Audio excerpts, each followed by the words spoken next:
Hello and welcome back. Today we look at those who have lost their lives to honour killings. First I will go over briefly what the definition of this is. Honour-based abuse is a crime or incident committed to protect or defend the honour of a family or community. If your family or community think that you've shamed or embarrassed them by behaving in a certain way, they may punish you for breaking their honour code. Things that they could perceive as shame are to have a relationship or marry someone outside your community, or someone within your community that your family don't approve of, separate or divorce, talk to certain people, have intercourse before marriage, become pregnant or give birth outside of marriage, wear clothes your family or community think are inappropriate, use substances, access higher education, challenge what your family or community expect of you, or disagree with the religion of your family or community. The abuse that can occur can be forced marriage, domestic abuse including physical, psychological, emotional or financial, harassment, RSA or the threat to do these, threats to take your life, physical and emotional violence, pressure to go or move abroad, being kept at home with no freedom, not allowed to use the telephone, internet or have access to important documents like your passport or birth certificate, isolation from friends and even members of your own family, and murder. Unfortunately, here in the UK, honour-based abuse has increased by 60% in the last 2 years. For this video, I used fantastic charities, and one I used was Karma Nirvana, and they state, honour-based abuse is not widely recognised as a form of domestic abuse. It is often misunderstood or dismissed in the name of culture or tradition. As a result, it remains hidden. If you yourself need help, I have put information in the description of this video, including links to the charities Karma Nirvana, the Halo Project and True Honour. But now let's get into the cases. And the first case is that of Uzma Arshad. Risaan Udayakumar and Uzma Arshad were first cousins, who wed in an arranged marriage in Pakistan in 1992. After the wedding, Uzma joined her husband and lived in Burnage. Uzma was originally from Lahore in Pakistan and was extremely house proud and was described as lovely, and the family were lovely by neighbours. When Uzma arrived in Manchester, she adopted Western style. She liked fashion and she wore jeans and UK-like outfits instead of Asian dress. Her husband controlled all the money, giving her hardly anything, so she worked as a part-time beautician and at the school as a dinner lady to give herself some sort of financial freedom. Her husband would regularly attack her, and there was disapproval of how she lived her life from the traditional members of their community as well as her husband, and this enraged him, and he then started to suspect that Uzma was having an affair. Uzma returned to Lahore to mourn the death of her father. Her husband sold the family home in Manchester for $90,000, flew to Pakistan, dumped the children and disowned them. He then filed fake divorce papers and went travelling on the proceeds of the house sale. There were claims that he married another woman in Pakistan. After this, he returned to the UK to his wife and children, wanting to make the marriage work. After an intervention with his brother-in-law Rania Alayed, who acted as a father figure and a mediator, they agreed that he would buy the house in Tervez Road and put the property in both names. In an attempt to win over his wife, he went on a lavish spending spree. He bought a £30,000 BMW, telling his wife it was an early birthday present. In fact, he had bought the car on HP, paid just one instalment and had it insured in only his name. The kids got all sorts of gifts, new computers. His wife was given bangles and gold jewellery. While the house was redecorated with new fitted wardrobes, carpets and a new banister, Uzma still had many doubts, saying, "Count the day before he kills me. to friends. On the 28th of July 2006, her husband took his family to Blackpool for the day. He told them they would also be going on holiday to Dubai in the following 2 days, and during a shopping trip, bought a rounder's bat and a bucket and spade. They would apparently be taking them on the holiday. Actually, the only thing he had booked was a taxi and flight to escape to Thailand. On the 28th of July 2006, he told his wife there was no holiday, and they argued. The taxi driver left and then returned to the family home. He attacked his wife with the rounder bat and then took her life. He then took the lives of their children, Abbas, Adam and Henna. On the 20th of August, police found the 4 of them in the family home. Uzma was found in the master bedroom covered by a towel. The 3 children were found in their playroom covered with a sheet. The new silver BMW was recorded driving south along the M6 towards Heathrow by motorway cameras at around 7 AM on July 29th. He left the car in a short stay car park and boarded a flight to Bangkok later that day with £3,000.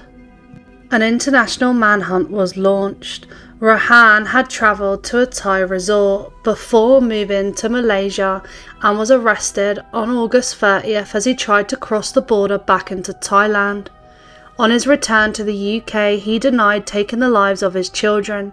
Instead, he claimed that his wife had taken their lives and then he had taken hers in a rage. He told officers, "I confess to the murder. My beautiful kids, I don't regret killing that effing bee, but my kids, my kids." He maintained this lie throughout his trial, which took place at Manchester Crown Court the following year.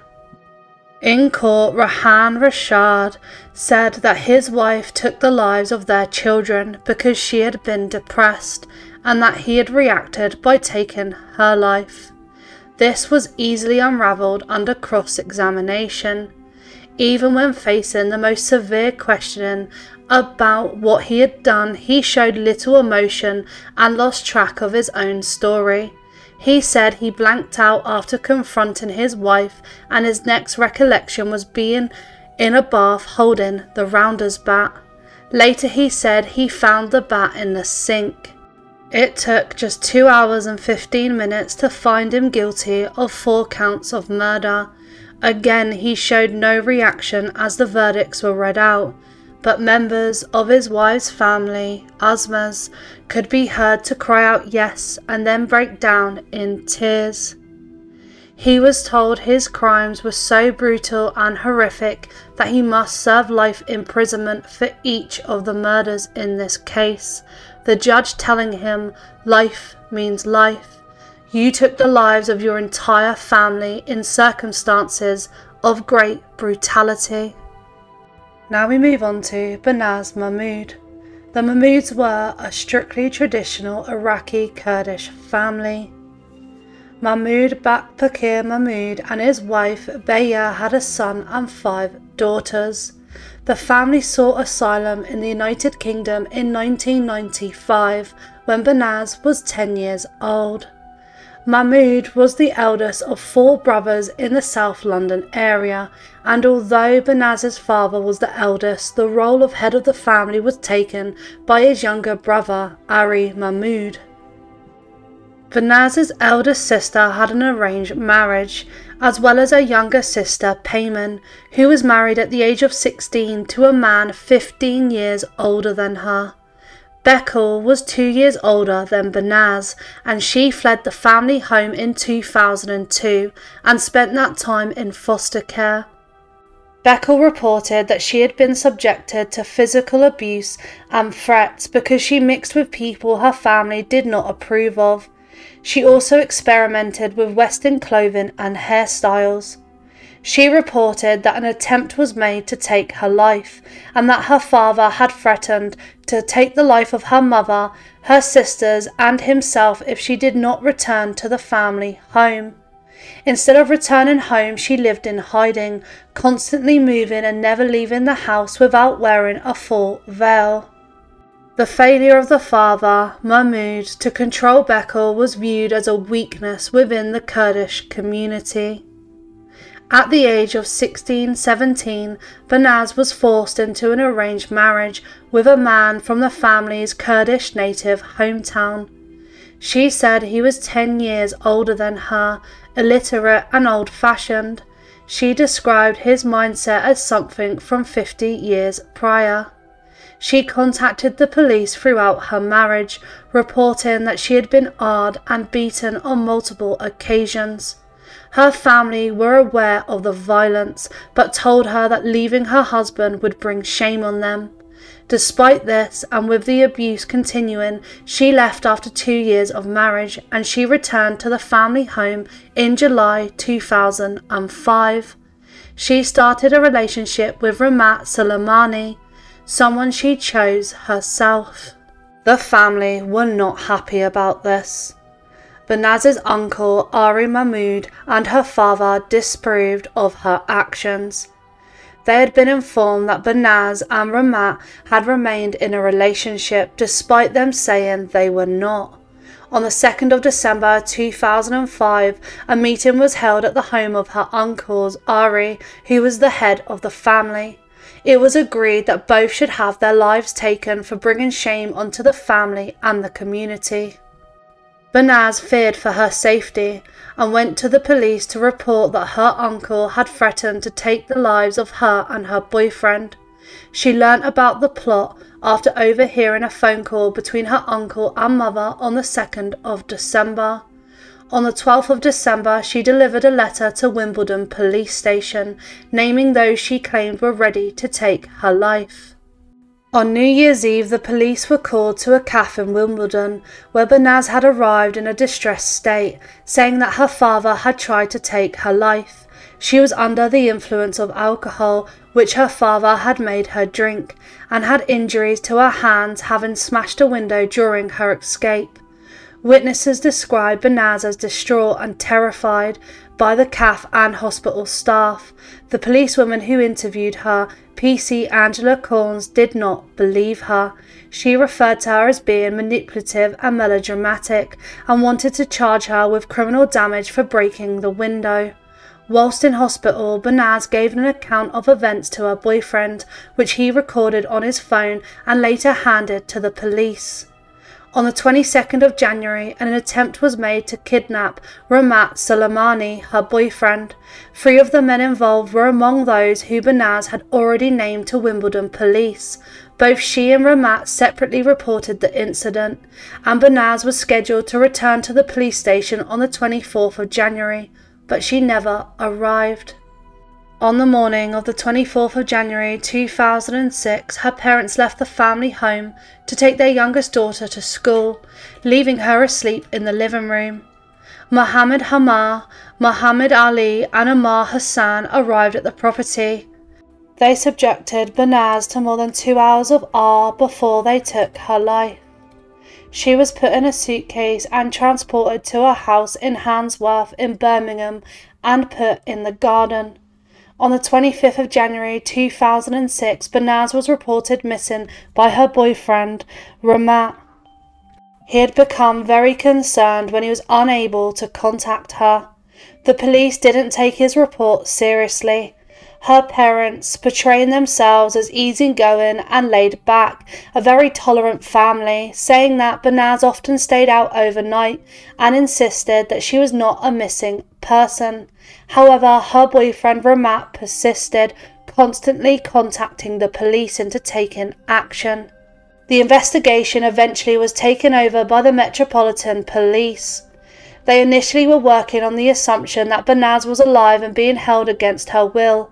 A search and arrest operation was conducted. Raids were carried out at properties across the country, but there was no sign of Banaz. Her phone had not been active since late on the 23rd of January, and her bank account remained untouched. Her father, uncle, along with other potential suspects were arrested. All were uncooperative within the interviews, and the detectives were met with attempts by members of the wider Kurdish community to stop the investigation and protect those who were implicated.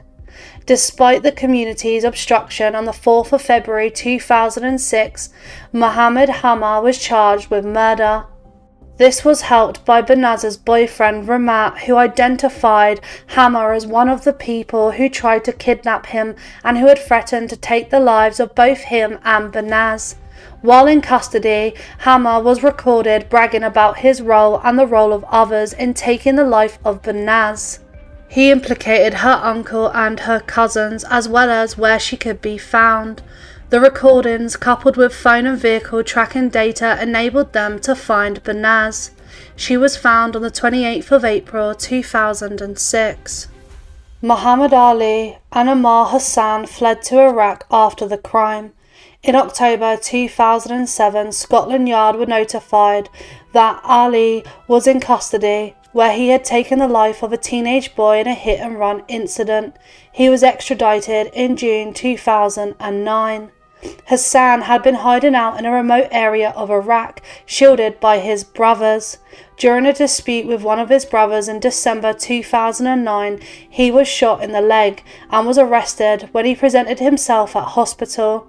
He insisted he was not in the United Kingdom at the time of the crime taking place, and it was a case of mistaken identity, but UK welfare and benefit records as well as photographic evidence from a previous arrest proved otherwise. He was extradited back to England in March 2010. At court, her father was sentenced to life imprisonment with a minimum term of 20 years. Her uncle life imprisonment with a minimum term of 23 years. Mohammed Hamma life imprisonment with a minimum term of 17 years. Hamma conspiracy to pervert the course of justice and sentenced to time served. Muhammad Ali, her cousin, life imprisonment with minimum term of 22 years for murder, conspiracy to kidnap, threats to kill and perverting the course of justice. Amar Hassan, her cousin, life imprisonment with a minimum term of 21 years, murder, conspiracy to kidnap, threats to kill, perverting the course of justice. And Dana Amin, her cousin, 8 years imprisonment, time served, for perverting the course of justice, preventing the lawful burial of a person. At the trial, her boyfriend Ramat and her sister Bekel testified for the prosecution.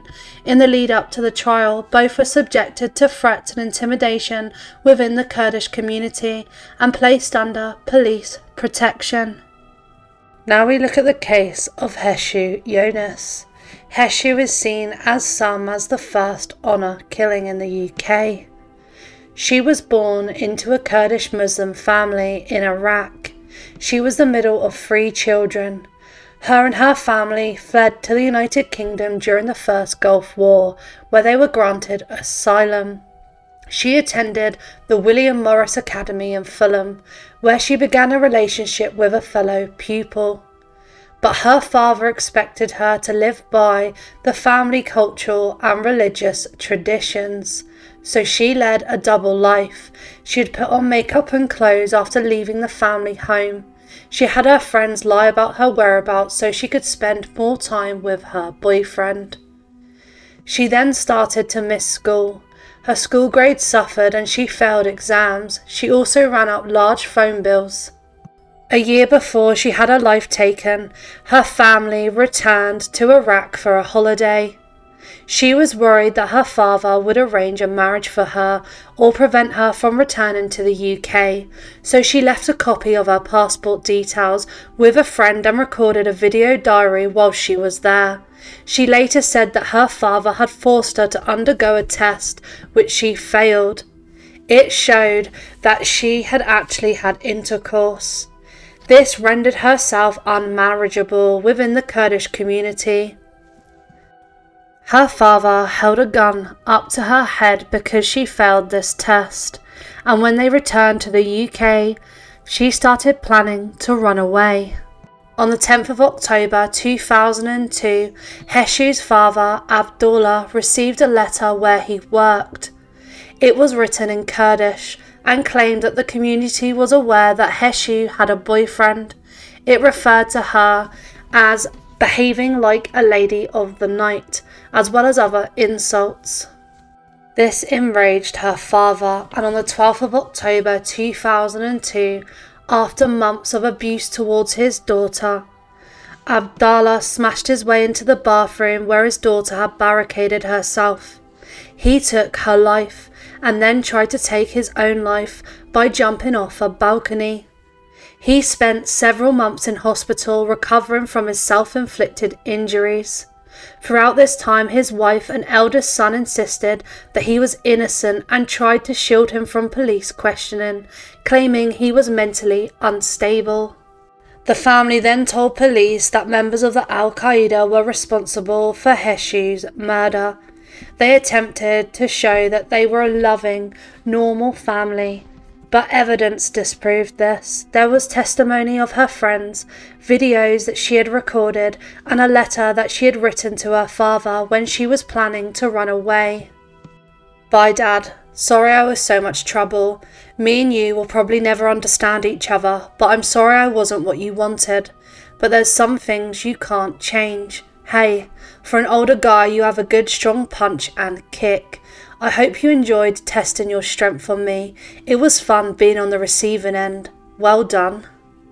The police said that members of the Kurdish community tried to protect him and help him cover up the crime. It was claimed that witnesses were threatened and the community tried to raise money for his bail, which was declined due to credible information. There was also a plan in place to help him flee. A Met police commander stated, "We are completely satisfied that some members of the community, all the Yones friends and family tried to assist him in the cover-up. It's not about one person committing the murder, it's about the few that acknowledge it and support it and are involved in it." Before trial, he admitted that he took the life of his daughter. He tried to claim a defense of diminished responsibility. He tried to take his life again while on remand, and days before the trial was due to start, he changed his plea to guilty. He was sentenced to life imprisonment on the 30th of September 2003. He said that the letter he had received was the key trigger for his actions. It left him disgusted and distressed, and his daughter's actions left a stain on his family's honour. Next we move on to Zobaidah Salangy.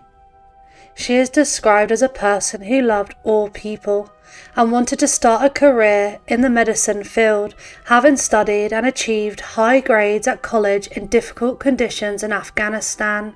She had been a maths teacher in Afghanistan and had an arranged marriage with her husband in November 2012, before moving to the UK the following year. Zobaidah Salangy had come to the UK in 2002 after his family was targeted by the Taliban. He divorced his first wife in 2010 before marrying Zobaidah, a friend of his sister, but the couple had argued badly. On the 27th of March 2020, the day before she disappeared, it was found that she wanted a divorce. The relationship had completely broken down. In one recording found after the crime, he appeared to rule out divorce and said that either she died or he did. Detectives later found her phone hidden in the pizza shop, as well as a second device thought to have been used to arrange to hide where she was. His brother, Mohammed Ramin, travelled more than 90 miles to Broomsgrove by taxi to help hide his sister-in-law, pretending he was delivering part for a broken pizza oven. Zobaidah Salangy used bank accounts and phone messages to create fake leads, appearing to show she was still alive. He also tried to mislead police, telling them she had gone out for a run and never come back, after leaving him for a new boyfriend.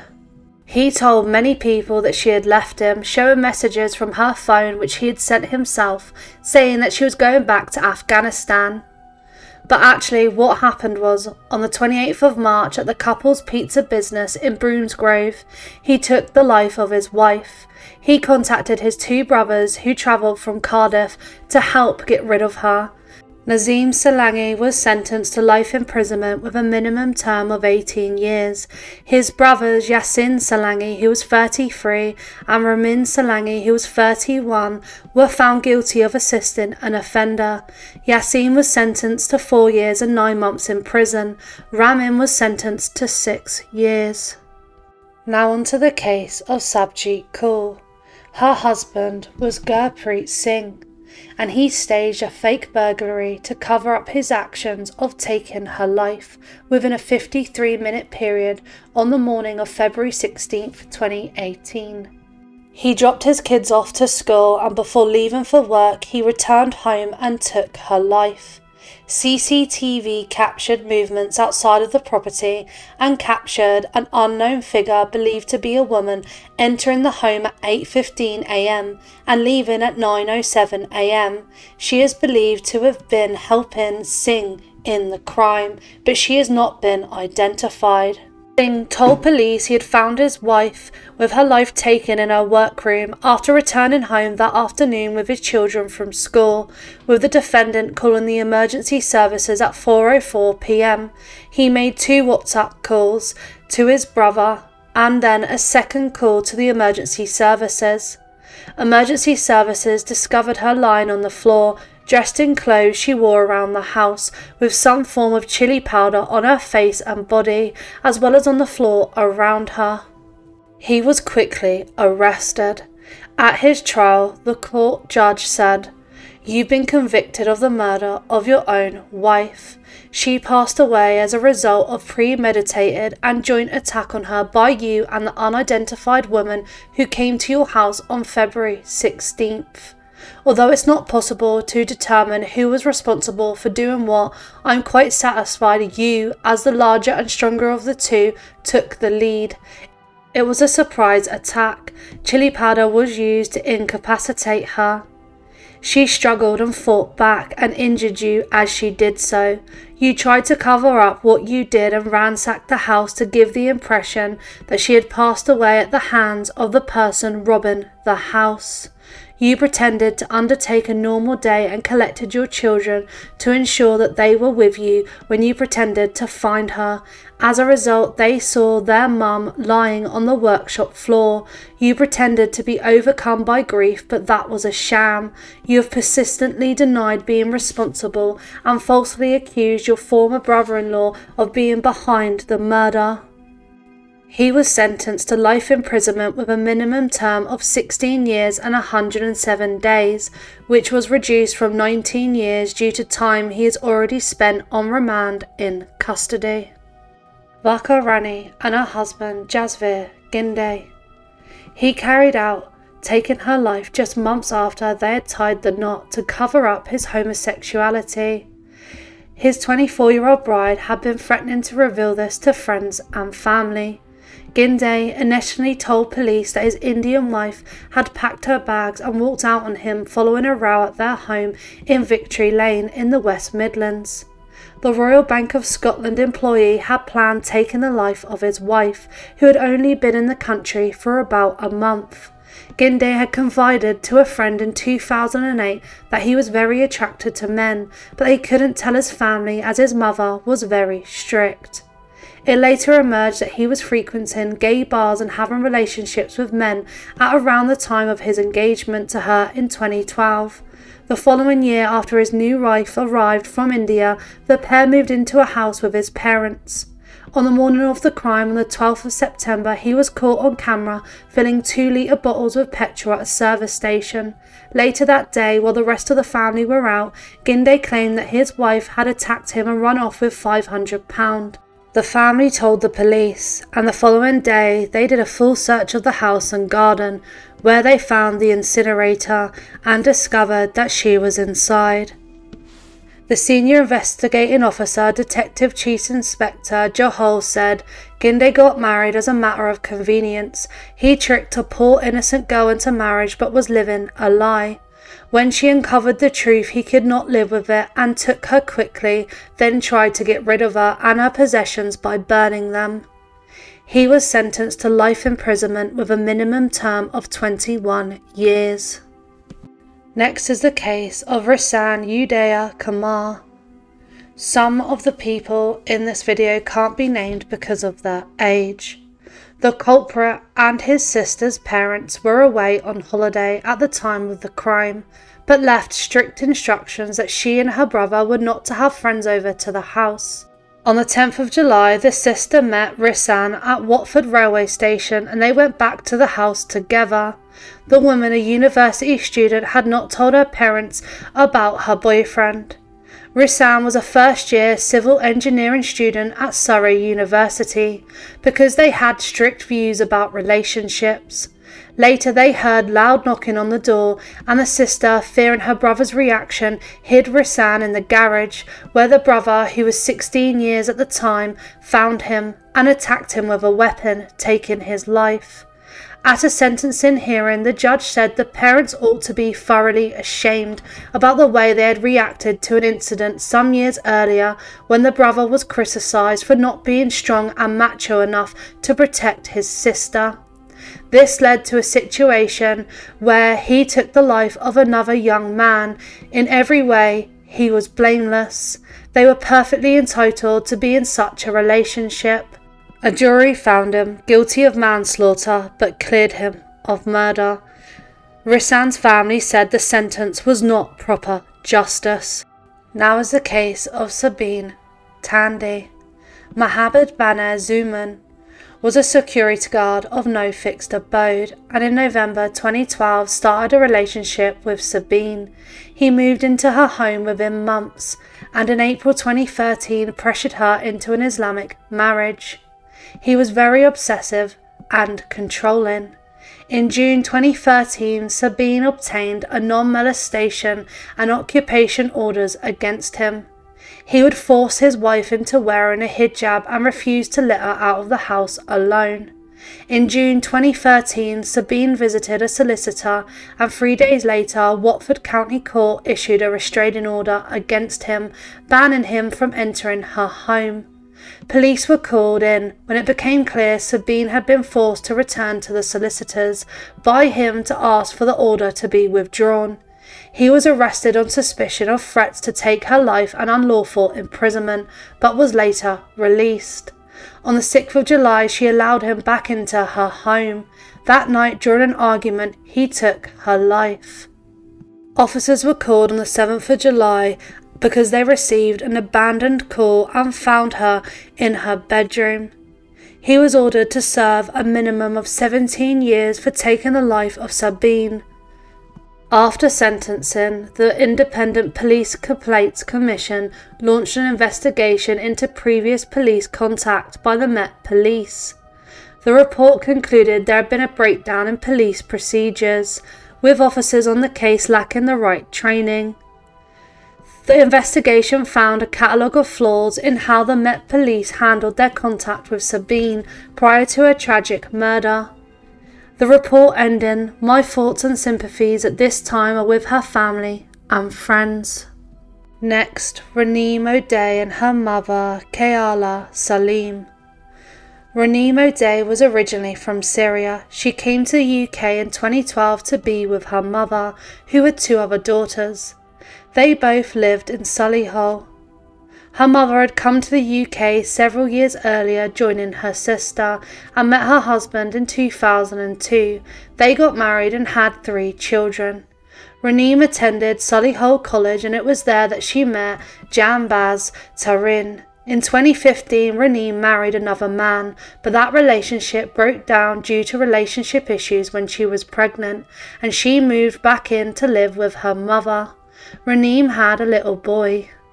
She formed a relationship again with Tarin, and they married in 2017 in an Islamic ceremony, but she broke up with him again when she found out that he had a secret wife and children in Afghanistan. It was around this time that Raneem revealed to her family that she was subjected to domestic abuse and controlling behaviour. On the 2nd of April 2018, she rang police to say her estranged husband had made threats. The police attended but did not investigate.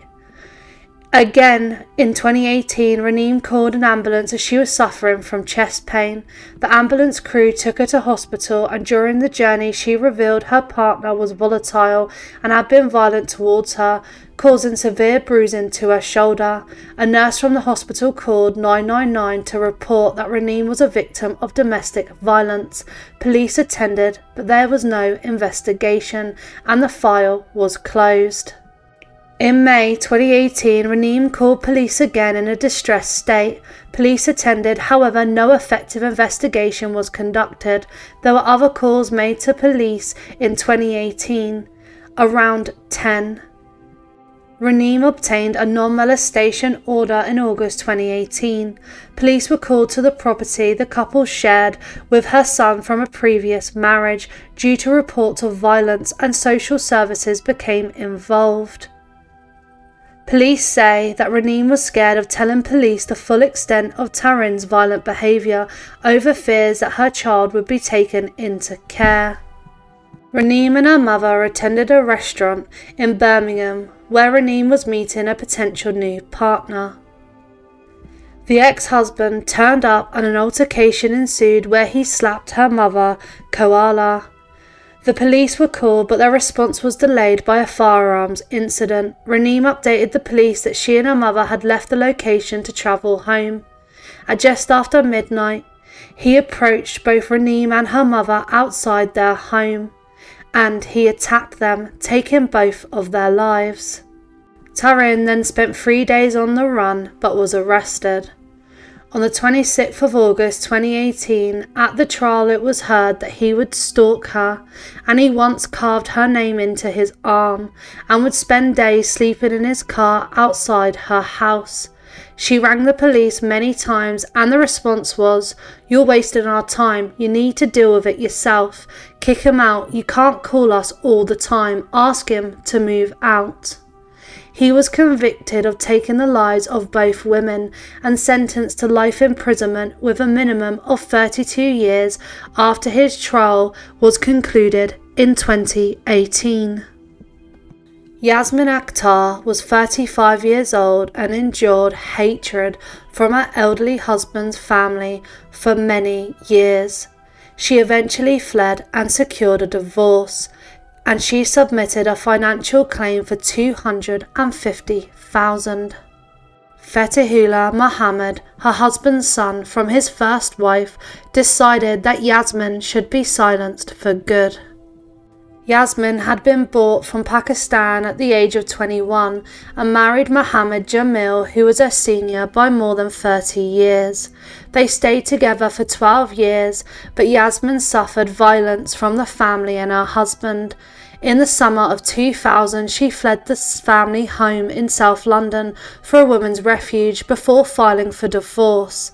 The family of her husband, a property owner, reacted furiously, threatening Yasmin's relatives in Pakistan and producing forged divorce papers in an attempt to prove that their marriage was not binding. By November 2000, the marriage was dissolved by a court in Croydon, and Yasmin moved to a secret address in Surrey. 2 months later, she submitted a financial claim for $250,000. Her stepson, who was 40 years old, enlisted Rupert Aline, who was 43, David Corey, 38, and Paul Bush, 34, to do the dirty work. They tracked down Yasmin to her new home in March. Neighbours heard the woman scream as petrol was poured through her letterbox, forcing her out of her flat. She was bundled in the back of a car and delivered to her stepson's shop in southeast London. When she refused to drop the settlement claim, he took her life. They were all arrested. The court heard how her stepson Mohammed had been jailed previously for 18 months in 1989 for blackmail. Alanir had been sentenced to 6 years in 1995 for obtaining property by deception. Corey, who had a record of violence that started in the early 1980s, had twice been in prison. They all denied murder, but were all jailed with life, with a minimum of 15 years. Now we move on to Sahda Bibi. It was 2003 and Sahda, who was 21 years old, was dressed in her gold wedding gown. she was found with her life taken at her family home in Birmingham. Her family were making final preparations for the traditional Pakistani wedding as she waited in her bedroom. She was then attacked and had her life taken. Her husband-to-be was also attacked but survived. Her cousin, Rafiqat Hussain, who was aged 37, boarded a flight to Pakistan just hours after she had her life taken. Her cousin, who had 3 children, was really unhappy with her choice of groom. Friends of her father, Sadkar Khan, said Mr. Hussain had been furious at the family's decision late last year to reject a proposed union with a member of his own immediate family. Instead, she persuaded her father to allow her to marry Zafar Hussain, who was 26 years old and a distant relative. Police officers said some members of the extended family were not happy that the marriage was a love match rather than arranged. He was unhappy with the proposed marriage and came to Birmingham. There was an argument between him and the bride, which resulted in him taking her life. Witnesses claimed that Mr. Hussain had lured her to her death by pretending to want to take a picture of her before taking her life. Mohammed Wazir, who was 27 years old, a family friend who was in the house, said, "We were all looking forward to a day which should have been full of happiness. Shortly after the groom had arrived, I heard some banging and screaming coming from the bedroom. We raced upstairs and she was lying on the floor." The crime was carefully planned. He made his escape by jumping into a waiting BMW driven by another man. West Midlands police officers said they were not seeking anyone else in connection with the assault. Police across the country searched for him. Although they suspect he's probably now in Pakistan, Interpol was also alerted. His brother, Tafarak Hussain, was charged with the murder. The police confirmed they were still looking for Rafiqat Hussain. The family claimed to have no idea where he could have gone. The family said no one was happy with that marriage because it happened so quickly, but no one who knows him thinks he could do such a thing. Police of course believe he is still in Pakistan. Next is Ahmed Bashir. Nigay Asfar had been forced to go to Pakistan for an arranged marriage, but she fled and returned to Britain. Her brother forced her to reveal her relationship with Bashir, pressured her to return to Pakistan and threatened to take her life or Ahmed Bashir's. 3 days later, Ahmed Bashir was attacked. Her brother Wasim Asfar and Nizar Khan chased Bashir into a garden and attacked him, taking his life. Afsar was already serving a life sentence for another murder committed before Bashir's. Bashir's friend Abdul, who was 24, was also wounded in the July 1996 attack in Hounslow. Afsar and Khan were given life sentences with minimum terms of 18 years and 14 years. Somaiya Begum was a Leeds University student and was found in Bradford in July 2022, just 11 days after she went missing.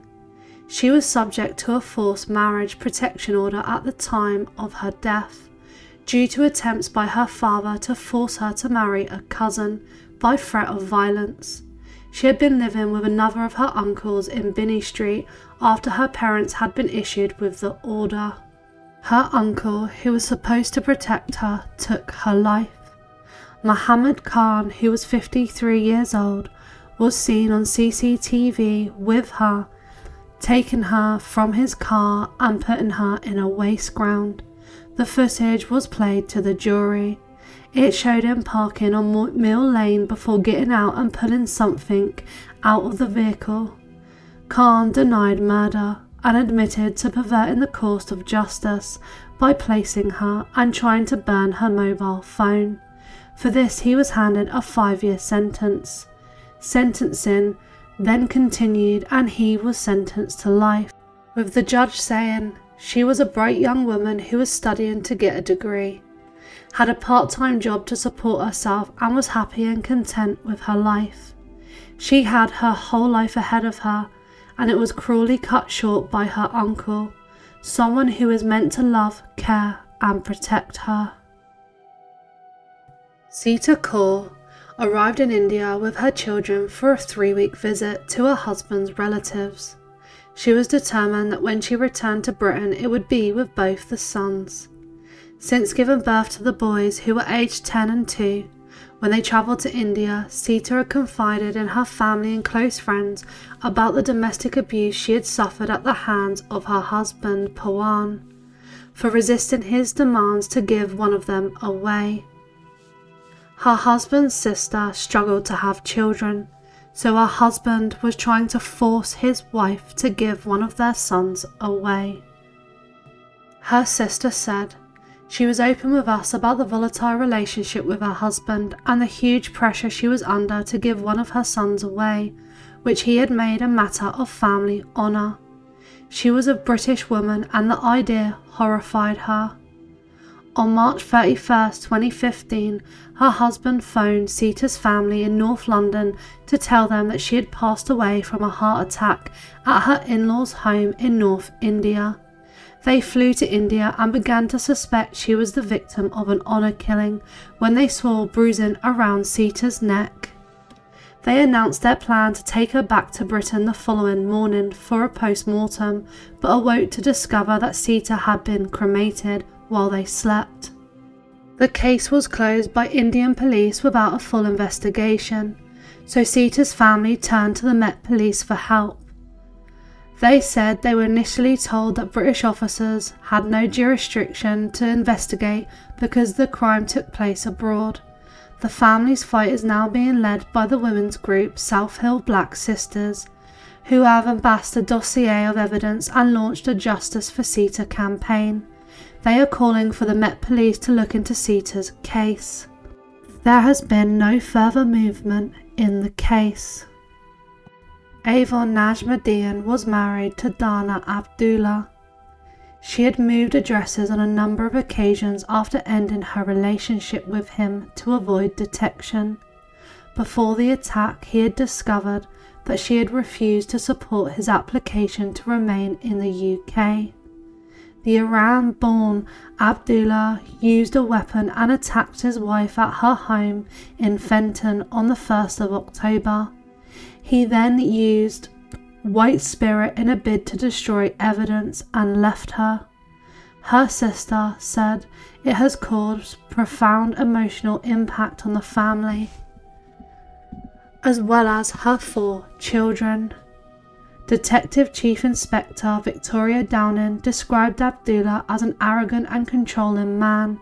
She said he resented the fact his wife had moved on and was refusing to help his immigration application to stay in the country. Other motives included that she was starting a new relationship and converting to Christianity. He was sent to life with a minimum of 18 years and 8 months. Nazia Akhtar was decorating her home in 2015 with her husband Mohammed Hamad. They got into an argument. Neighbours heard the couple's screams as they staggered out of their house with severe burns.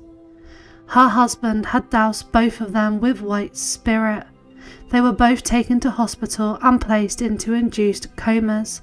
She suffered 60% burns to her face, ears, neck, body, arm and leg. The husband and wife initially claimed the fire had been caused by accidentally spilling it and then a cigarette setting it alight. However, fire investigators and medical experts doubted their claims because of the burns. Hamad was charged with murder when she suddenly passed away in hospital on the 12th of June. Geeta Aulakh is who we move on to next.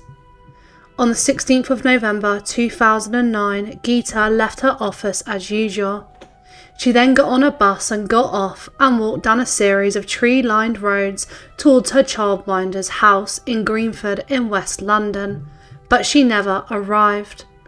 At around 7 p.m. on a quiet corner only a couple of 100 metres from where her two sons, then aged 8 and 10, awaited their mother after school, two men approached her. One of them was a teenager called Sher Singh. He produced a weapon and attacked her. The 28-year-old mother of two passed away shortly after arriving at hospital.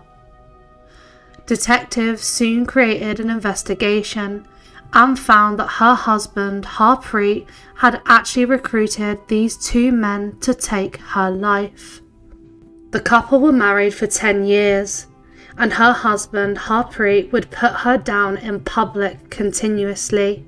He also developed an infatuation with her sister, Anita. When Geeta finally left him, he became obsessed with the idea she was seeing another man. He confronted male colleagues, hacked her Facebook account, and went to their flat to look at receipts, trying to find evidence that she had a new boyfriend. When Geeta began formal divorce proceedings, the 32-year-old planned to take her life. Police said that the idea of a divorce would make him feel humiliated because of how he was brought up and because he said he was a gangster. His gangster lifestyle involved substances and immigration scams. Police said, "It's sad, tragic. You have a hard-working young woman who dotes on her two children and only wants the best possible life for them. Then you have someone like him." Harpreet is suspected by the Indian police to have committed a series of violent crimes even before he entered the UK illegally in his early 20s. He convinced himself he was a skilled criminal and gangster. He planned the murder on his wife and believed it could never be traced back to him. He recruited his friend 30-year-old Jaswant Singh Dillon and Sher Singh, who was 19 years old, to ambush his wife while he drank in a pub under the watch of CCTV cameras, which he knew were there. Police believe Sher Singh, who entered the UK 4 months before on a student visa obtained by Harpreet, was chosen to wield the weapon as a stand-in for the younger family member usually picked for an honour crime. The plan fell apart where Dillon approached the police, initially claiming to be an innocent witness. He led them to a canal where the gang had dumped the weapon as well as a jacket. The key breakthrough came when officers discovered the rare-made weapon was stocked by a shop just half a mile away from her husband's home in West London. CCTV footage showed the 3 men buying the weapon. 2 were tracked down and still had them at home. The third was her husband. Despite such compelling evidence, her husband insisted he was innocent throughout the trial, calling Geeta his first love. Her husband was found guilty and was ordered to serve at least 28 years. The 2 other men were also found guilty and jailed for life and given a minimum sentence of 22 years. Suvekshya Burathoki was a mother of 3 and was known as Fatima. She had been in a relationship with Hafiz Sharifi for 6 years and they had a 3-year-old daughter together. She also had 2 sons, then aged 8 and 9, from a previous relationship. Her 2 sons had gone to school but came back after one of them forgot a bag, meaning that they saw that her mother was being attacked by her boyfriend. The eldest described seeing her mother being punched. They screamed at Sharifi to stop the attack, but he continued, and the girl who was still at home is thought to have come downstairs and also witnessed the end of the attack. The boys raised the alarm and went next door, and emergency services were called. Sharifi had been violent towards Fatima throughout their relationship, but was never prosecuted because she either withdrew the allegations or did not want them to be pursued. The couple separated months before he took her life and had gone through an Islamic divorce, which was done verbally. The court heard how Fatima then started a relationship with another man, and the defendant was angry when he was told about this. Sharifi had been drinking beer and vodka at his brother's house the night before he took her life, with police saying he also admitted to taking substances. He then left the house and went towards his wife's home, where he is thought to have waited for about an hour before entering the property. One of the defendant's friends was found guilty of assisting an offender by giving Sharifi shelter in Coventry. The 30-year-old was jailed for 2.5 years. Sharifi was found guilty and sentenced to a life with a minimum term of 17 years. Jessica Patel was 34 years old and had been domestically abused by her husband during their 9-year marriage. Matish Patel, her husband, refused to let Jessica return home to visit her grandfather, and he began shouting at his wife in front of colleagues and customers at the Roman Road pharmacy that they ran together. Patel actually moved his wife to Middlesbrough from Halifax, which her family said was to isolate Jessica, throwing a phone at her, injuring her leg. Jessica went to a GP to seek help for anxiety, but there was no evidence she was asked about domestic abuse. She was also getting fertility treatment as she desperately wanted to be a mother, but what she didn't know is her husband was taking substances to stifle his count. He had had a series of gay affairs and was planning to move to Australia to be with his lover. In May 2018, he took the life of his wife in a staged break-in at their home. It was part of a plot to move abroad with his boyfriend. He had planned to claim a $2 million life insurance payout and move to Australia with his lover, Dr. Ahmed Patel. Patel told his boyfriend he married Jessica because she was in love with him and would provide a cover for his true sexuality. He wanted to move to Australia to be with Dr. Patel, and the pair had planned to raise a child conceived by Jessica through IVF. She had undergone 3 courses of IVF and the last cycle resulted in 3 embryos being created, but she had her life taken before they could be implanted. Patel was sentenced to life and told he would serve a minimum of 30 years. Rania Alayed was a 25-year-old mother of 3. She was of Palestinian descent and grew up in refugee camps in Syria, where she met her husband Ahmed al-Khatib. She married him at the age of 15. Her husband was a blacksmith by trade and 9 years older than her. He was noted as being violent towards her from an early stage. In February 2005, the couple moved to the UK. They eventually settled in Salford.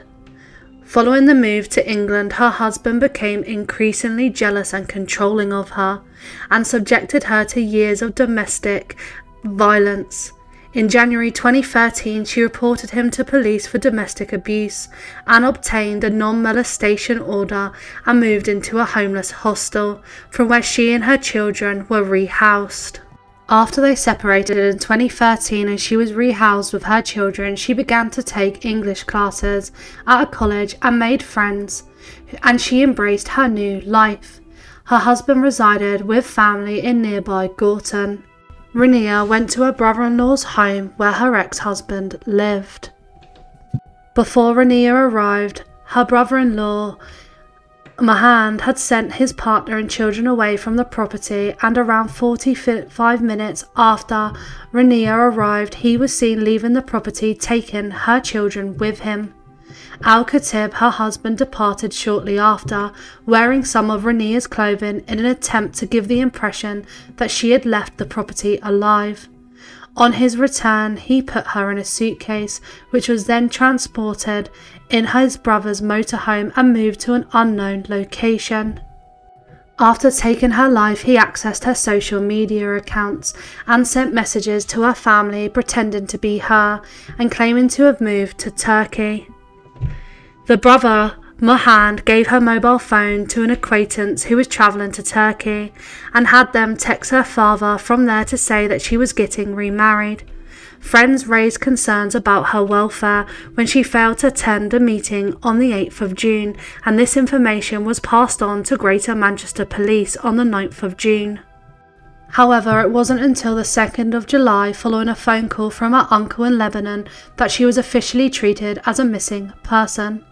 When questioned on the 3rd of July 2013, Al-Khatib claimed that he had not seen her for months and that he thought she was living in Turkey or Syria, but he was arrested on the 4th of July on suspicion of murder.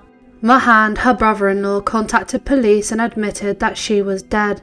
He claimed that she was buried near a lay-by, and her husband gave a similar version, stating that he had put her in Fursk.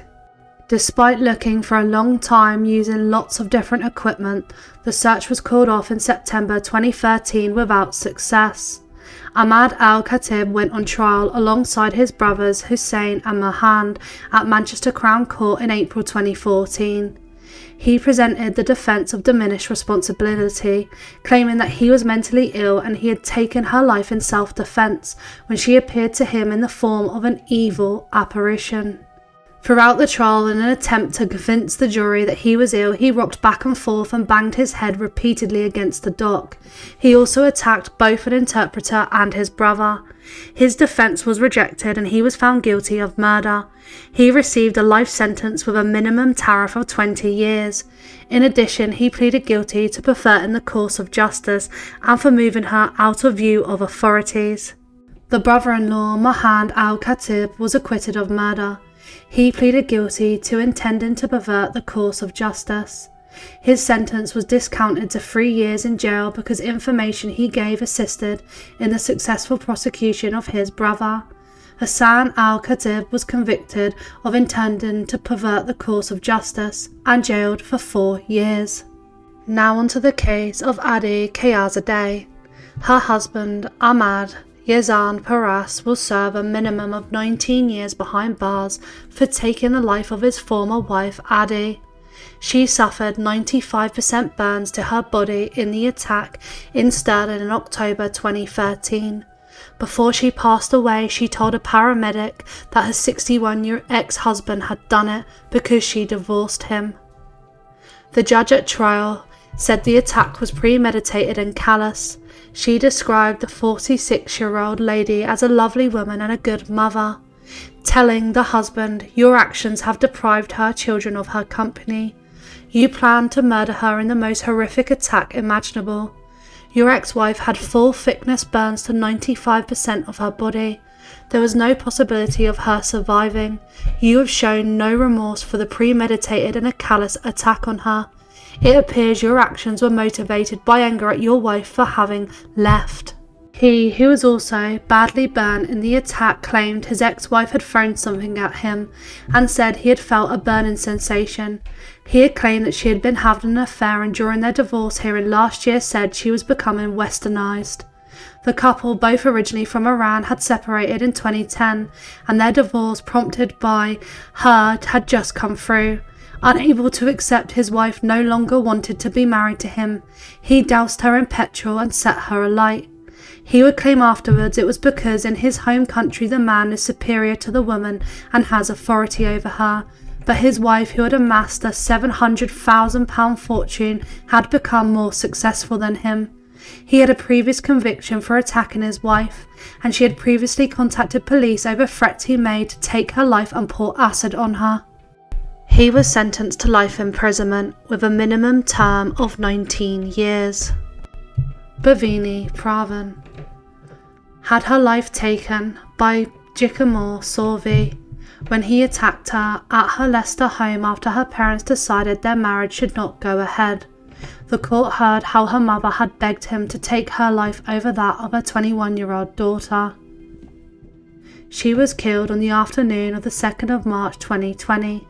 They had talked for a few minutes before he attacked her with a weapon, what the prosecution described as a premeditated honour killing driven by a desire for revenge.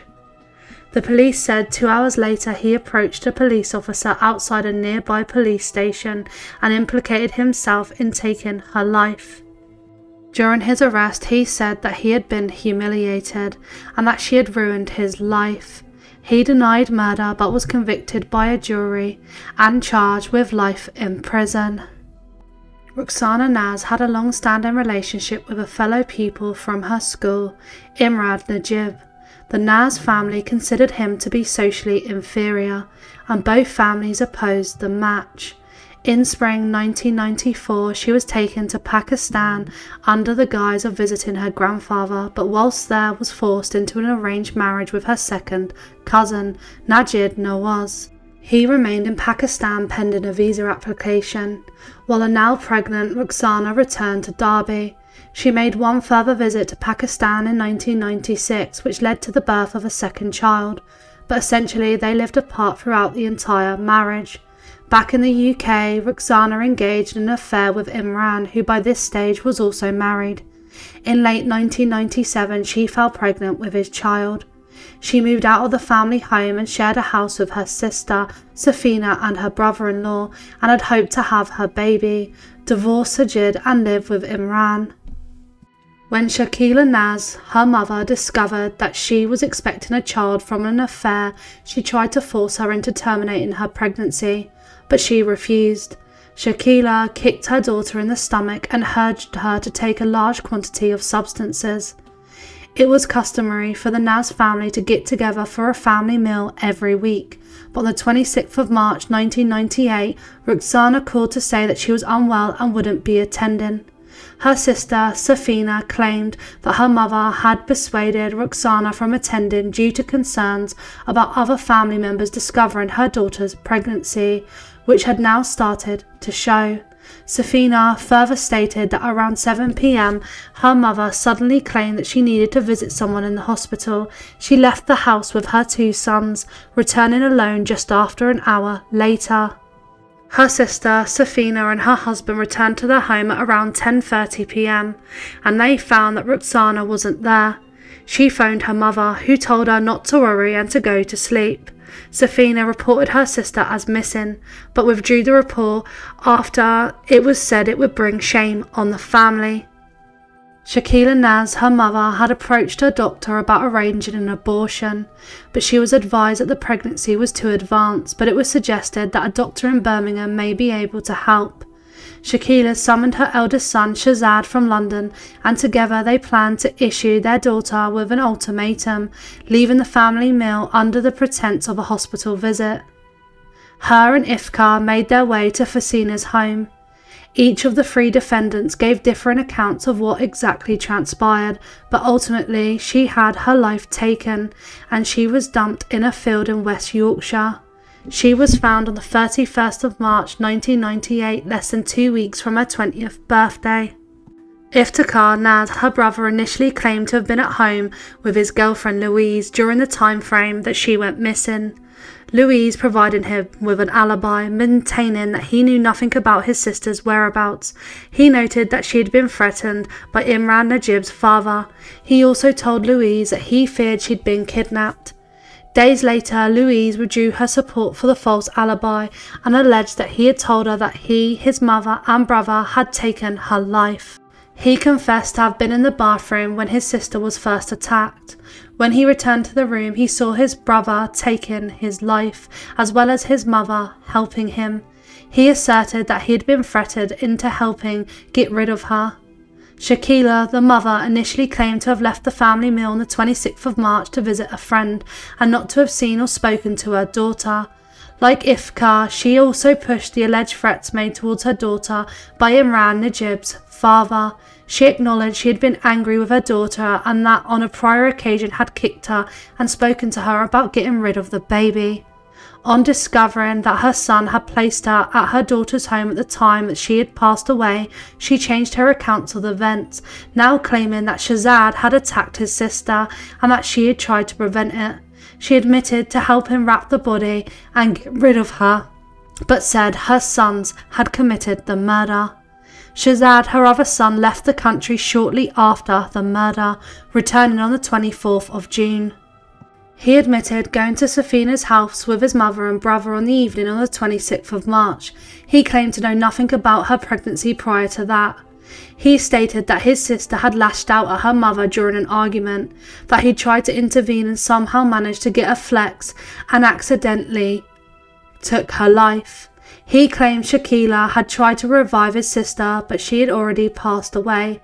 He later admitted he'd held the flex for around 3 to 4 minutes. He submitted a plea of provocation, claiming that the sudden and temporary loss of self-control was triggered by the level of shame he felt over his sister's actions, and this was due to his idealistic religious beliefs.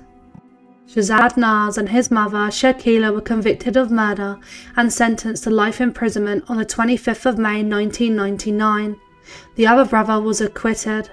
In 2007, Caneze Riaz and her children Samaira and Sophia, 16 and 15. Alicia, who was 10, and 3-year-old Hannah passed away when their father set the family home alight because he refused to accept their westernized ways. He also passed away in the blaze in 2006. Firefighters described it as the worst they had ever seen. The family's 17-year-old son, Adam, who was in hospital receiving treatment for cancer when the fire started, also lost his battle with the illness. Abdul Kanan poured petrol around their home in November 1, 2006. He passed away 2 days later from the injuries he suffered. He started the blaze by pouring the petrol throughout the house and on a duvet under which his wife slept with their youngest child. Police believed he lit a match upstairs, ran downstairs, then back up through the flames into the bathroom. His footprints were found on the scorched staircase, and 2 petrol cans were in the bedroom, one with her handprints on top of Mohammed's, indicating she had tried to remove it before collapsing. He was a conservative Muslim and disagreed with his wife over the determination to bring up their children with Western lifestyles. Abida Karim had her life taken by Sajid Pervez in a house that they both shared in September 2020. She had experienced domestic abuse throughout their 21-year marriage. The court heard how her, a mother of 7, was found when police and paramedics were called to the home on the morning of September 24th. A statement on behalf of the family written by her eldest daughter said, "She was a soft, gentle, generous, loving and caring mother, wife and woman, who dedicated her whole life to her husband and 7 children. She was married to our father for 21 years and she experienced domestic abuse throughout her whole marriage. They said we tried to help her, but she would say, 'Things will get better and you will always need him as he is your father.' She never disclosed what she was going through to the community, her friends or family, as she held on to hope that things would eventually get better." He pleaded guilty to murder and was told he must serve at least 22 years behind bars. Shafilea Ahmed is our next case. Her father, Iftikhar Ahmed, was born in a village in Pakistan. He migrated to the UK with his family when he was 10 years old. He then visited Denmark and went to a party in his first weeks there, where he met a Danish woman named Vivi Lone Andersen, who was a Christian. They were married in 1980 in a civil ceremony, and the couple later had a son named Tony. His family, particularly some of his male relatives, did not accept his relationship with Vivi. The family remained in good spirits until he returned to Pakistan at the request of his family 5 years later, due to his mother passing away. In 1985, he was forced into an arranged marriage by his family with his cousin. Fazana threatened to take her own life if he refused to marry her. After the wedding, he called Vivi to tell her that he was returning to the UK and asked her to move in with him. He did not tell her that he had taken a second wife. The newlyweds moved into an Asian area of Bradford. Fazana was already heavily pregnant when Vivi arrived, and then realised that he had a second wife. She then left the UK in the same month that she had entered. He called her to tell her that Fazana was given birth to a daughter. He had told her that if he had this daughter, he would not allow her to grow up without the strict Islamic guidance. Their daughter, Shafilea, was born on the 14th of July 1986 in Bradford. She was an A-level student and hoped to become a solicitor. Growing up, she suffered from abuse, both physical and emotional. Her teacher reported seeing bruises and cuts on her lip, which she attributed to a beating from her parents. In February 2003, she ran away from home and asked social services to help her find a place to live. She regarded herself as homeless and was placed under emergency hotel accommodation. When contacting social services, she said that she had experienced domestic violence from the age of 15, and this was reported to have escalated in the months before she passed away. On her council application, she stated her experience of the abuse, saying one parent would hold me whilst the other would hit me. Her application was also due to the fear of being abducted to Pakistan by her parents and subjected to be forced into a child marriage. The services were very slow to help her. During a trip to Pakistan in February 2003, Shafilea swallowed cleaning products in what was reported to be an attempt to take her own life. Her parents claimed this had been a simple mistake and that she had drunk it during a power outage because she thought it was mouthwash, a claim prosecutors later called stupid and an obvious lie. She suffered extensive damage to her throat, for which she was having regular care at the time of her disappearance. Reports said that she had turned down a suitor in a forced marriage during this trip, although her parents denied there being any attempts made to pressure her into agreeing to a marriage. She disappeared on the 11th of September 2003 and had been missing for a week before her teachers informed the police. A major campaign by the police urged anyone with information to come forward, and a nationwide hunt was launched. When she failed to seek treatment for her damaged throat, detectives became convinced she had been murdered in a possible honour killing connected to her rejection of her Pakistani suitor. In February 2004, she was found in River, Kent. Her mother and father were released without charge after briefly having been arrested along with 5 other members of the extended family. Several of her poems interested the police, notably I Feel Trapped, which was interpreted as reflecting her despair and emotional state and described a hopeless life with a family that ignored her and that she had run away from home several times. Her friend Sarah Bennett recalled an occasion where she had been branded, in a nicer term, easy by her mother for dyeing her hair and wearing false nails. Neighbour Sheila Costello said, "She has been reported missing twice before and been found staying with friends. We heard that they had an argument over an arranged marriage and that she had run away. I hope nothing terrible has happened to her." After 3 years, the police hadn't established a suspect, although 8 members of her extended family were arrested on suspicion of conspiracy to pervert the course of justice. The case really didn't move. Then her younger sister, Alicia, arranged a robbery that took place at her parents' house on the 25th of August 2010, during which she, her brother, sisters and parents were in the house. She was arrested and told police that her parents had killed her sister. She told police that after trying to force her to accept the arranged marriage, her parents were afraid her refusal would bring shame on the family, so their father took her life. On the 7th of September 2011, they announced that her parents had been charged with murder. The trial began in May 2012 and they were both found guilty of murder and sentenced to life imprisonment with a minimum term of 25 years on the 3rd of August 2012. On the 14th of July 2015, the first National Day of Memory for Victims of Honour Killings was held. Organised by Leeds-based charity Karma Nirvana, it's held annually on her birthday. Tulay Goren was a 15-year-old Kurdish schoolgirl from Woodford Green in East London. She went missing in January 1999. She was born in Turkey in March 1983 and she was one of 4 children born to Mehmet and Raneem Goren, who arrived in the UK as illegal immigrants in the mid-90s. They later claimed asylum. Her father was a convicted criminal with ties to the Kurdish Workers' Party. He had served sentences in Saudi Arabia and in Turkey before entering the UK. He was very violent towards his wife and children and had even made attempts to take their lives. He failed to adjust to his new life in the UK and refused to learn to speak English. He described the cultural existence in his home village as below those of his traditions. At school, Tulay was said to have been sad and didn't really talk about her home life. She only spoke about her older boyfriend. She came close to being excluded for skipping school and smoking. Her elder sister said she was rebelling in a big way. Her sister said she was caught in the middle of two clashing worlds.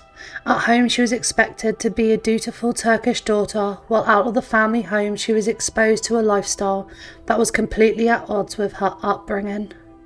In 1998 she got a summer job at a clothing factory, and this is where she met her boyfriend Halil Anu.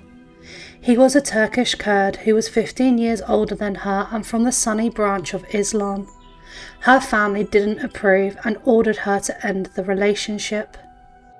After the summer was over and her job ended, they maintained daily telephone contact. On the 10th of December 1998, Mehmet, her father, went to the boyfriend's place of work, assaulted him and warned him to stop bothering his daughter.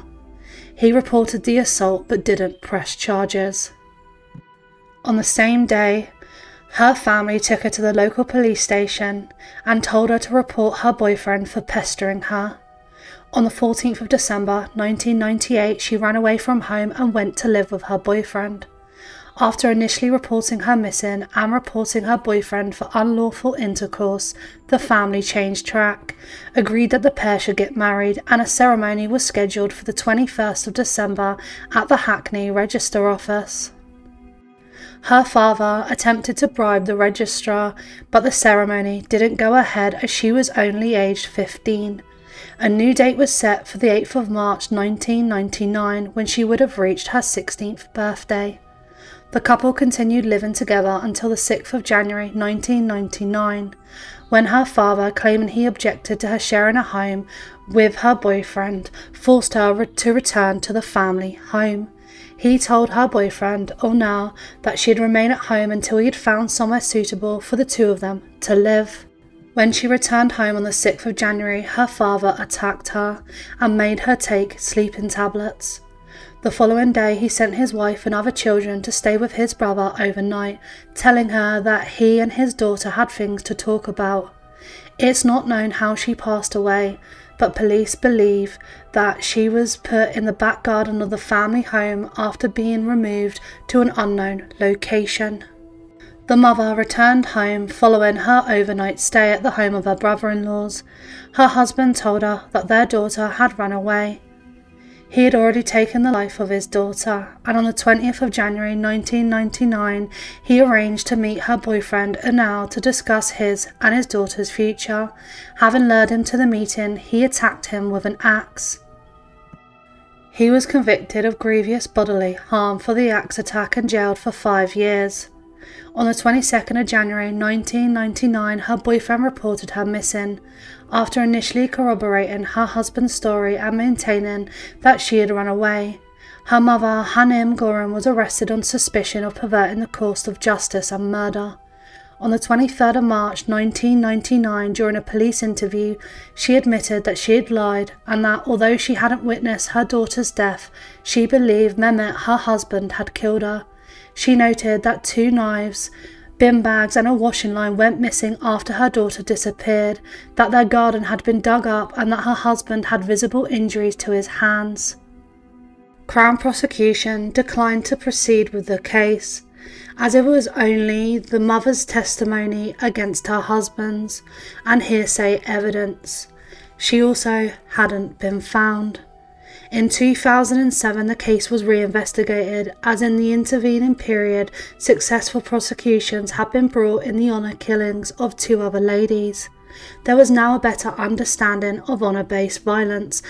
On the 25th of November 2008, Mehmet Goren and his 2 brothers, Ali and Kumar, were arrested on suspicion of murder and conspiracy to murder. They were charged 2 days later. In October 2009, Mehmet Goren and his 2 brothers stood trial at the Old Bailey for the murder of Tulay and conspiracy to murder Halil Unu, who was her boyfriend. After initially insisting that Tulay had run away, Mehmet Goren changed his evidence and alleged that his elder brother Ali had ordered him to take her life and her boyfriend's when their planned December marriage ceremony was unable to go ahead. He claimed that he'd refused, so Ali had taken his daughter away, suggesting Mehmet say that she had been handed over to the PKK, the party it's alleged he's got ties to. Mehmet Goren was found guilty of murder on the 17th of December 2009 and was sentenced to life imprisonment with a minimum tariff of 22 years. He was acquitted of conspiring to murder her boyfriend. His two brothers were acquitted on both charges. After the trial, Raneem Goren, the mother's bravery in testifying against her husband, was praised heavily by the police and her daughter, who stated, "No one should fail to realise what this means within our culture. These people do not forget." Following her testimony, the police installed extra security measures in the family home.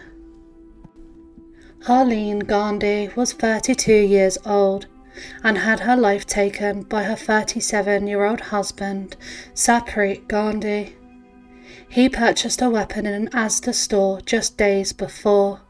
On the 5th of September 2022, her husband took a taxi to his estranged wife's flat, where he accused her of cheating on him and lashed out over their child being kept from him by her parents in India before attacking her with the weapon. She passed away on the doorstep of her flat just after 6 p.m. The couple originally married in India and moved to the UK, settling in Leeds in March 2021. Soon afterwards, he became extremely jealous of her social life, and he also was jealous of the way that she dressed and the friends that she had created. He saw it as her being disrespectful towards him. To control her, he accessed her phone, believing she lied to him about her movements and that she was engaging in friendships with men. He also blamed her when he turned to alcohol. Harleen ended the relationship and moved to a flat on her own. One of her children remained with her husband, while the other was with their mother's family in India. The final straw for him was when his wife's family decided that both children should live with them rather than return with him in the UK. He sent a text message to the family WhatsApp group saying, "I have to take this step," adding, "This cheating and insult was hitting me like hell. The anger is uncontrollable now." In another message he wrote, "If you start disrespecting your son-in-law and don't trust him like your daughter, everything will be messed up. Girls' parents play a very important role in every relationship, but when they just start listening and blindly trusting their daughter, this is what happens." He also sent further messages to the family after he took her life. He wrote, "I told them all very clearly that this is not done, and if you don't change this decision and send my child to the UK, you will all have to regret this for the rest of your life." He was arrested at the home of one of his family members. They alerted the police to the text messages that he had sent. Police officers found a letter at his address that read, "This is my revenge for the humiliation and disrespect." He was sentenced to life imprisonment with a minimum term of 23 years and 4 months. Arish Zarin had his life taken in Rose Hill in 2004 by 3 attackers: Kamir Ali and his sons Mohammed and Manmoor. They were both teenagers at the time and were sentenced to life after taking the life of the 19-year-old in an honour killing. He had fallen for Ali's daughter and got her pregnant, so the father recruited his sons to help ambush him in his car.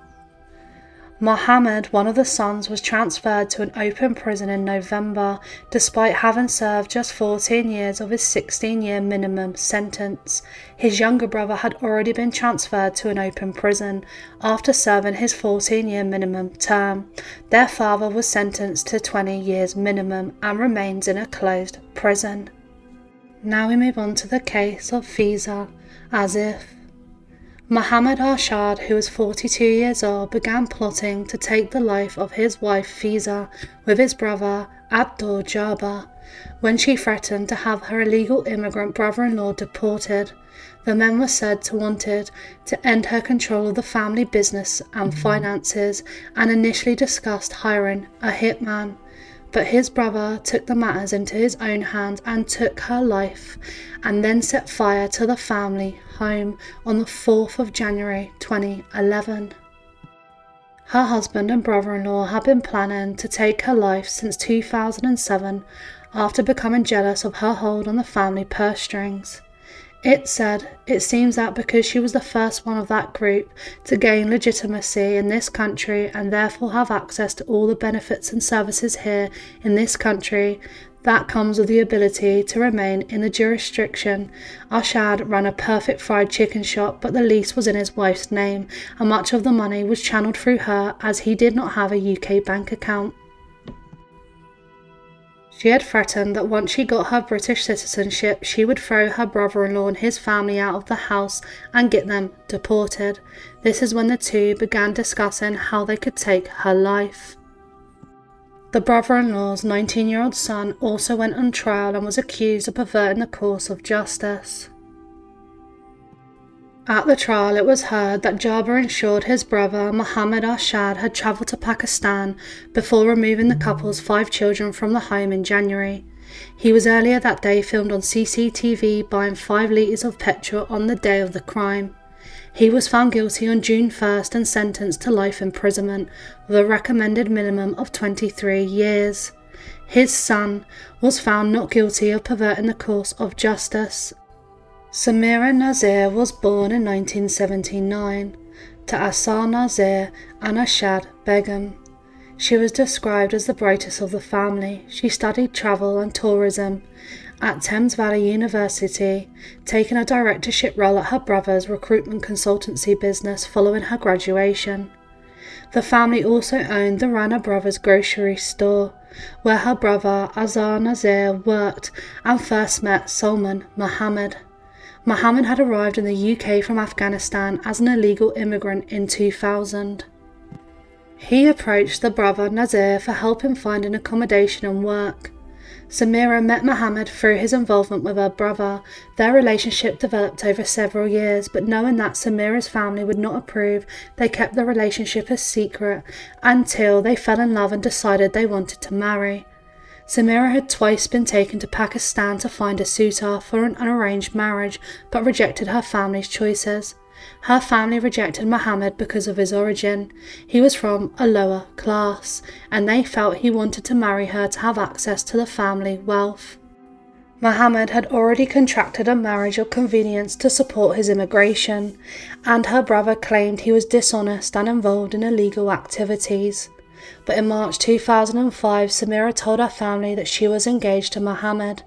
Mohammed claimed that her father had threatened to take his life, and that her brother had also threatened to take both their lives as a result of their engagement.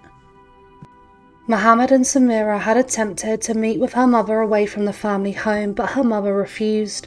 Her brother then instructed her to return home, where he, her father and mother were waiting for her. Also in attendance was Imran Mohammed, who was a 17-year-old illegal immigrant from Pakistan, referred to as a distant cousin. He lived in an outbuilding in the garden of the family home and was considered part of the family. A bitter argument broke out about Samaira's future, and she was held down and attacked by her brother, Imran Mohammed, and her father. Neighbours were alerted by her screams for help. One neighbour knocked on the door but was pushed back by Nazir, who claimed his sister was having fits. At one point she managed to open the front door in a bid to escape, but her brother pulled her back inside by her hair. The attack was witnessed by her mother and other daughters, who were aged 2 and 4. They took her life. From the start, her brother denied that he played any part in his sister's murder, putting all the blame on Imran Mohammed. Mohammed openly admitted responsibility for her death and insisted that he had acted alone. The police were not convinced and suspected that Mohammed had been instructed to take her life by other members of the family. The prosecutor said, "We knew there was a wider web of guilt. We had to break the circle, the code of silence. We knew the people involved would not talk. Listening devices were deployed in the family home. They also had sufficient circumstantial evidence, and it was obtained to justify the arrest of Nazir and Nazir Sr., the brother and father. They were both charged, but Nazir Sr. was released on bail and fled to Pakistan before the trial. The family claimed that he later died there, but police were sceptical. Nazir, her brother, and Imran Mohammed stood trial. Her brother maintained his innocence, and Mohammed used the partial defence of diminished responsibility. On the 15th of June 2006, Mohammed was found guilty of murder. Nazir was also convicted of the same. On the 14th of July 2006, both were sentenced to life imprisonment. Mohammed was given a minimum of 10 years, and Nazir, her brother, received a minimum tariff of 20 years. Fawzia Javed was born on the 4th of September 1989 in Leeds, to her parents Mohammed and Yasmin Javed, who were second-generation British Pakistanis. Despite being an only child, she grew up with a loving family consisting of her uncles and aunts. She wanted to be a lawyer from the age of 8, according to her uncle, and she enrolled at the University of Sheffield, where she graduated with a law degree. As a lawyer, she did charity work for people in South Asian communities. In August 2019, she and her mother met Kashif Anwar, an optical assistant at Vision Express, and they began a relationship after a few months. The couple were married on the 20th of December 2020. Anwar became controlling and abusive to his wife on multiple occasions while living with her in-laws. In one incident, she was punched by him. He also began stealing money from a bank account which her mother had given to her. She told her mother that she had endured physical and emotional abuse during her marriage, and her mother urged her to get a divorce. During her marriage, she became pregnant, which caused her to decide to leave her husband Anwar to live with her parents to raise her child in a safe environment. Her evidence for divorce proceedings against him included recordings in which she accused her husband of ruining her life. In September 2021, she agreed to travel to Edinburgh with her husband, despite her parents' concerns. During court proceedings, the mother of the victim mentioned that her daughter planned to celebrate her 32nd birthday immediately after moving away from her husband. CCTV footage revealed that the couple had lunch together at St Andrew's Square before walking to Arthur's Seat. During the descent from Arthur's Seat, he pushed her and she fell 50 feet. She passed away. He was convicted in March 2023. Her family members testified against Anwar, including his controlling behaviour towards her. The trial judge sentenced him to life imprisonment with a minimum term of 20 years. Nazia Akhtar and her husband Amir Shahzad had married in Pakistan in 1999, but her husband Shahzad did not come to the UK until 2003. Shahzad had been ignored by his wife, who barely talked to him when he arrived in the UK. An email from her to the Foreign Office was read in court. It stated that she had been forced into an arranged marriage by her family through emotional blackmail. In the message, she asked for her sponsorship of his application to be withdrawn. He said that his existence in the family had hardly been recognised when he moved in with them in 2003. He claimed he had been made to hide when visitors came and his shoes were hidden from view. After she left work, he jumped out from behind a hedge with a weapon and took her life in a frenzied attack. She passed away later in hospital. They went to the family home and kicked the front door in, where they had found he had tried to take his own life. The police managed to revive him and he was given a life sentence. This concludes our video today. As I stated in the intro, if you yourself need help, there are links in the description you can contact. I want to end this heavy video with what Karma Nirvana say are the things preventing, stopping honour-based abuse and the things that they are trying to change. What barriers stand in the way? Honour-based abuse is not thought of by politicians as part of the violence against women and girls agenda. Professionals in a position to help victims often do not because they lack knowledge and confidence. A lack of data about the extent and impact of honour-based abuse masks its true extent. There are not enough safe spaces for victims and survivors to speak out. And these are their priorities to overcome these barriers. They want to improve cross-governmental accountability in responding to honour-based abuse as a form of domestic abuse. They want to influence policy, law and practice responses, train frontline responders to improve identification, understanding and responses to honour-based abuse, develop a national data set to better understand the scope, scale and prevalence of and appropriate responses to honour-based abuse, increase the number of specialist safe spaces that exist for victims and survivors of honour-based abuse to speak out. As always, thanks so much for watching, and until next time.